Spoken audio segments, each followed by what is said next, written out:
మీ అందరికీ నా శుభాభివందనాలండి.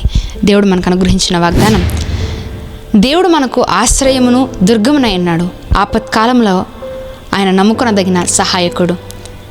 46వ సంకీర్తన 1వ వచనము. అసలు దేవుని కొరకు ఈ ఆపత్కాలంలో ఆయన ఆశ్రయదుర్గంగా ఉంటున్నాడని దేవుని వాక్యం సెలవిస్తుంది. అయితే కనిపెట్టుకొని ఉండటం అనేది చెప్పటానికి చాలా చక్కటైన మాటేనండి. ఎంత చక్కగా ఉంటుందంటే కనిపెట్టుకొని ఉండండి అని అంటాం, చాలా సులువుగానే ఉంటుంది. కనిపెట్టుకొని ఉండండి, దేవుని కొరకు వేచి ఉండండి. ఒక ఫ్రాక్షన్ ఆఫ్ సెకండ్స్లో ఈ మాట చెప్పేచ్చు, కానీ ఆ విధంగా వేచి ఉండాలని అంటే ఒక నిజమైన క్రైస్తవ సైనికుడికి, లేదంటే సైనికుడైన క్రైస్తవుడికి ఇది అనేక కాలాలు పట్టుద్ది, లేదంటే కొన్ని సంవత్సరాలు పడుతుంది ఈ అనుభవం రావాలంటే.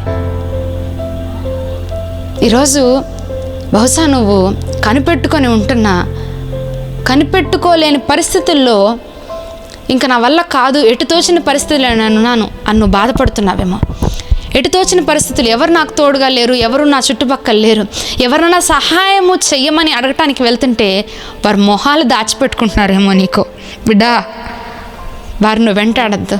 దేవుని వాక్యం సెలవిస్తున్నది 46వ సంకీర్తన 1వ వచనంలో, దేవుడు మనకు ఆశ్రయమును దుర్గమునై ఉన్నాడు, ఆపత్కాలములలో ఎవరు నమ్మదగిన సహాయకుడు?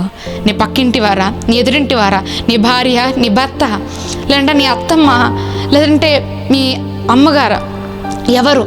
రోజు దావీదు గారు చెప్తున్నారు ఏమనంటే, నా దేవుడు మాత్రమే నమ్ముకొనదగిన సహాయకుడు. ఎప్పుడండి? ఆనందాల్లోనా, లేదంటే నీ యొక్క కుటుంబంలో ఎటువంటి ఏదైనా అకేషన్స్ జరుగుతున్నప్పుడు సహాయకుడా?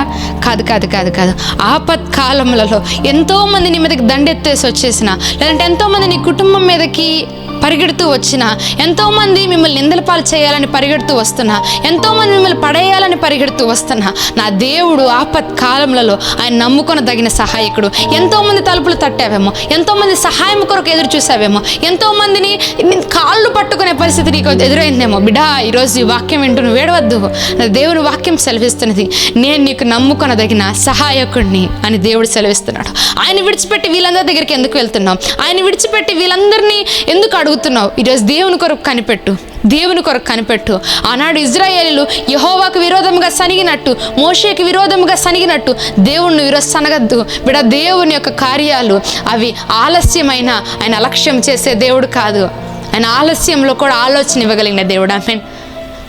ఆయన సన్నిధి నిన్ను విడిచిపెట్టదు, ఆయన యొక్క ప్రసన్నత నిన్ను ఎన్నడూ విడవదు, ఎడబాయదు. నా దేవుని యొక్క ప్రేమ నీ ఎదురుగా, ఈ సమస్యలనే సముద్రం నీ ఎదురుగా ఉన్నా దాన్ని 2 పాయలుగా చేయగలిగిన సమర్థుడు నా యేసయ్య. అటువంటి దేవుడు నువ్వు కలిగి ఉండి ఎందుకు ఈరోజు ఏడుస్తున్నావు? అటువంటి దేవుడు నువ్వు కలిగి ఉండి ఎందుకు ఈరోజు బాధపడుతున్నావు? నా దేవుని వాక్యం సెలవిస్తున్నది, ఆయన మనకు ఆశ్రయదుర్గంగా ఉన్నాడు, ఆశ్రయపురపు దుర్గముగా నా దేవుడు ఉన్నాడు. ఎంతెంతమందినో ఆశ్రయించావేమో, ఎవరెవరినో పోయి కలిసావేమో, ఎంతెంతమందినో సహాయం కావాలని కోరావేమో నువ్వు, నీ కుటుంబం. లేదు లేదు, వాళ్ళు ఎవరు నీకు వాళ్ళందరినీ తృణీకరించారేమో, నేను నెట్టివేశారేమో. నా దేవుని వాక్యం సెలవిస్తున్నది, ఆయన ఆశ్రయ దుర్గంగా ఉన్నాడు. ఆయన ఆపత్కాలములలో ఆయనను ఆదుకునే దేవుడు, ఆయనకి నమ్ముకొనదగిన సహాయకుడు. దేవుని వాక్యం మీద నువ్వు ఆధారపడు, సనగద్దు బిడ్డ, దేవుని మీద ఆధారపడు.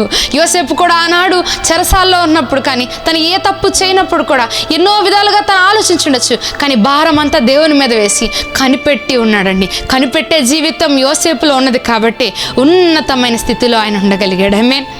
ఈరోజు దేవుని మీద నువ్వు ఆధారపడుతున్నావా? మనుషుల మీద ఆధారపడుతున్నావా? ఆయన మాత్రమే నమ్మదగిన సహాయకుడు. నా దేవుని వాక్యము అది నిజమైనదండి.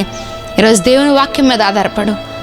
ఈ కొద్ది వాక్యాలు దేవుడు నీ నిమిత్తం, నా నిమిత్తం దీవించి ఆశీర్వదించునుగా.